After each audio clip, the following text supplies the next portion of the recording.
I just want to say something about this Avatar movie that some people are getting very irate over at the moment. I can't believe that people are looking at this movie and trying to dissect it and say that, James Cameron's trying to say this and there's a political message here and there's subtext there and it's anti-this and it's... No, it bloody isn't!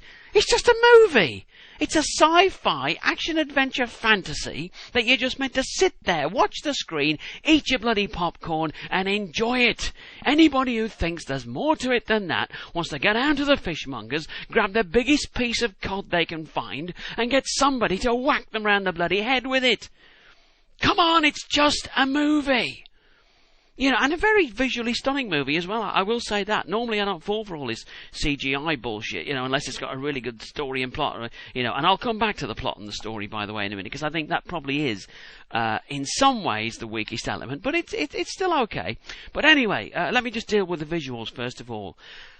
Fantastic. I mean, I love stuff like this when it's done well, and it's done, in a way that really draws you in. And I think that's what the 3D adds to this. A lot of people don't like the 3D, but you've got to understand in the context of the kind of movie it is and the kind of experience it's trying to bring to you. It works, and it's not done in a cheap kind of throwing things at the screen all the time way as it used to be done years ago. It's done in a mature way, the 3D. It's used well. I don't for 1 minute think that, movies should now, therefore, be lots of 3D here and there. I really don't. Most movies don't need 3D to tell a story. It's a distraction. But in a movie like this, in the right context, in the right place, it's great. And you don't have to watch it in 3D. You can go in the theatre next door and watch it in bloody 2D. So where's the problem? So stop dissing the 3D for a start.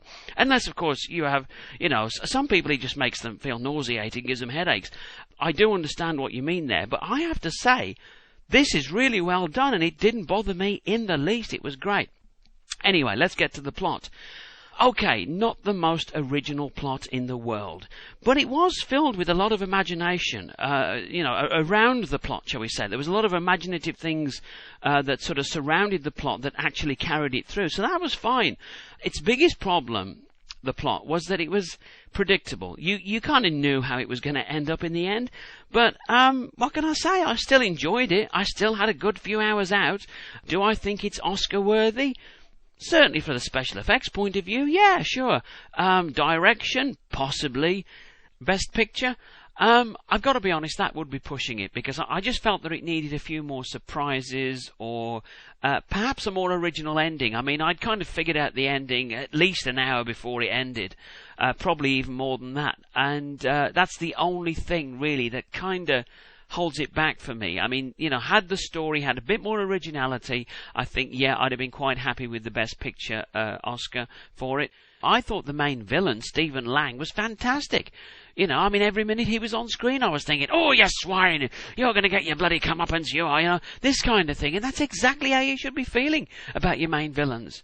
The other characters, they were all pretty well cast. I mean, obviously the hero guy, he's, cast for his looks as much as anything else, I would imagine. But he was a good actor as well, although if I passed him in the street tomorrow, I probably wouldn't recognise him. But then that's just me. I'm sure the ladies will. But... So ignore the hype, ignore the negative and positive comments. Just go and see it for yourself and make your own mind up. I'll see you again soon. Bye for now.